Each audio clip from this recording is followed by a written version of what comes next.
did bring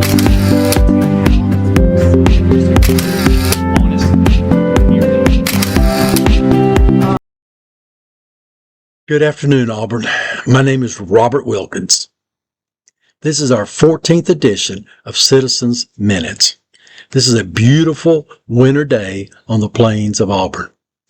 At the Citizens Open Forum on December the 3rd, 2024, during the Auburn City Council meeting, 2 citizens defended the citizens on VFW Road concerning floodplain and overbuilding, while 3 discussed the eagle's nest that was cut down by Hughston Homes.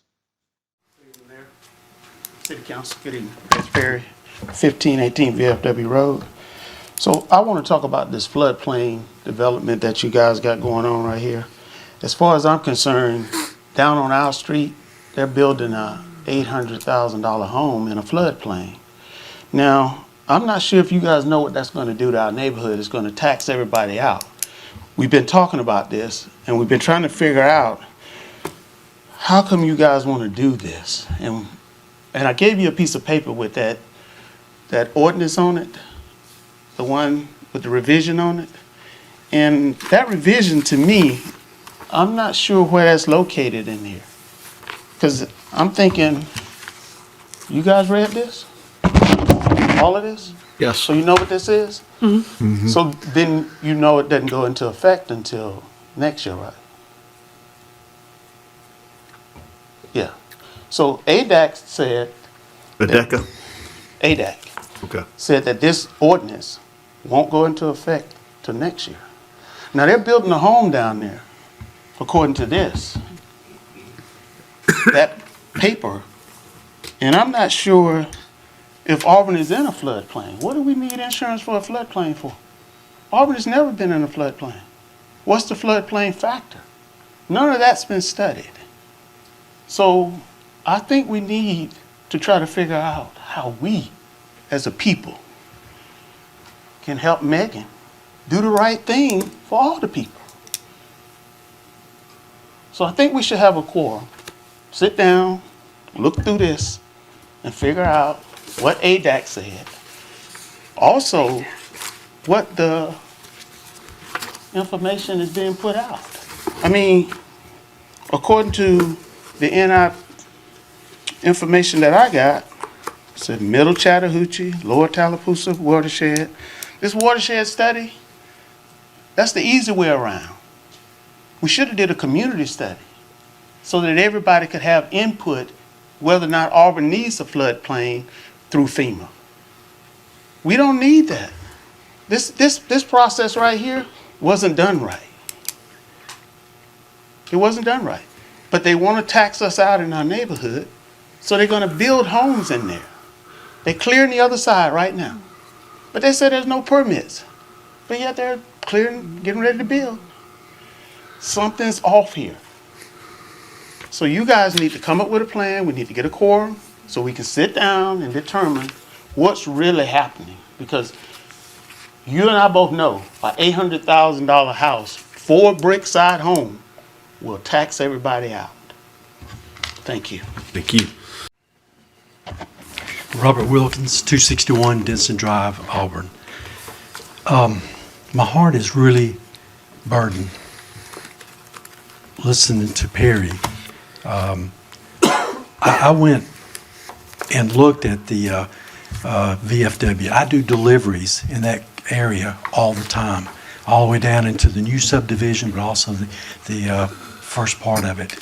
And I cannot understand why a house that large is at that place. And I'm in agreement with him. I don't understand about the floodplain. There is no floodplain that I can tell. There's nothing there. I don't even understand why it was done.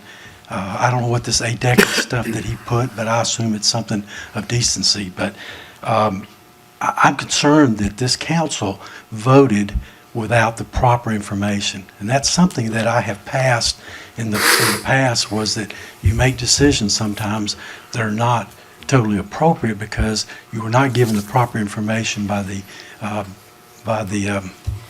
city manager and the various people.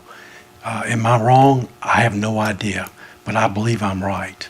and I see some of you shaking your head, especially Beth Whidden. Correct. But why was this done? Why did you vote on it then? Can you give us, because I believe it should be a community thing. I would hate to see another community totally wiped out. It's already been wiped out. It's just got some left. And these developers, it's fine to be a developer. We have to have new development. But when this the planning commission, what is their job? It's not to stamp approval of every development. You know what it's for? It is to figure out a way to plan for the community, to make sure that community everyone is involved. It is a one-sided thing. It's continuously pushing out everyone. There's a way to do it without just pushing everybody out. I mean, it's a perfect location. It's easy to get to downtown. It's easy to get everywhere except for the interstate. But beyond that, it is easy to move around in Auburn from VFW Road. And I'd hate to see those homes have to be pushed out because of what he said. I mean, I've been listening to him for the last 3 times he's come up here. And I have been trying to figure out how it's set up. And I'm confused. And I don't want y'all hollering at me again like you normally do. I just want you to explain to me in details, and everybody else, why those people on VFW have to be in a position that they have to be in, and that y'all just voted. Because if he's correct, and it's something that's not going to even pass until January, and y'all illegally let a house be built in that situation. Thank you, Mr. Wilkins. Your time's up. Jason Haney, 1 through 4 Grazi OA. Thank you. So good evening. I'd like to kindly request the status of discussed updates to Auburn's codes for revoking business licenses in regards to cases such as dishonest and deceptive behavior of companies like Hughston Homes. I'd also like to point out to both the City Council and Auburn citizens that Hughston Homes isn't the only Houston-owned business in the area. I urge Auburn citizens to boycott all Hughston Homes companies, or Houston companies if possible. And I can at least speak for myself and 9,500 others to say that their businesses aren't welcome here anymore. Thank you for your time on this, and a special thanks to Beth Whidden for hosting discussion with the public last Tuesday. I hope that discussion on updates to the business license rules will continue, and that fair and effective updates will move forward. Thank you. I am also here for the Heritage Ridge developer. Name and address, please. I'm sorry, Susan Pernito, 171 Sienna Place, Auburn. And I'm here about the Heritage Ridge developer. I just hope the council appreciates how bad the optics were with the tree being taken down, especially when we have Spirit and Independence flying in a game field just 5 miles away. And I hope you take that into consideration with all our future dealings with them. Thank you. Yes.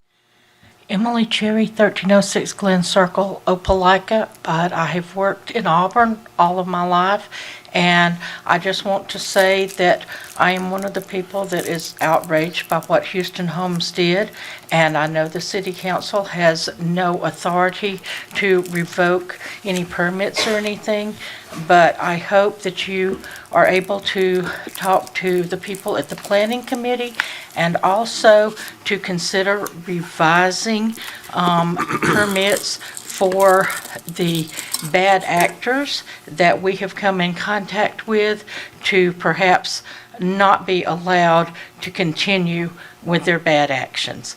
Thank you. Thank you. Citizens question. Edward asks, why does the City of Auburn seem to ignore the poorer communities by letting the developers and commercial realtors dominate those citizens? Well, Edward, I'm afraid the greed has a lot to do with that. But we citizens have to be more involved in the 23 boards and commissions and the city council meetings while not being frightened to speak up. Many of cities' appointments have multiple terms varying from 8 to 10 up to even 12 years. Oliver Goldsmith, a famous writer, poet, and physician in the 1700s, said that laws grind the poor and rich men rule the law. Please make comments or become a guest speaker on Citizens Minutes by going to nextdoor.com or youtube.com. Your counsel is only as good as the information that you gather.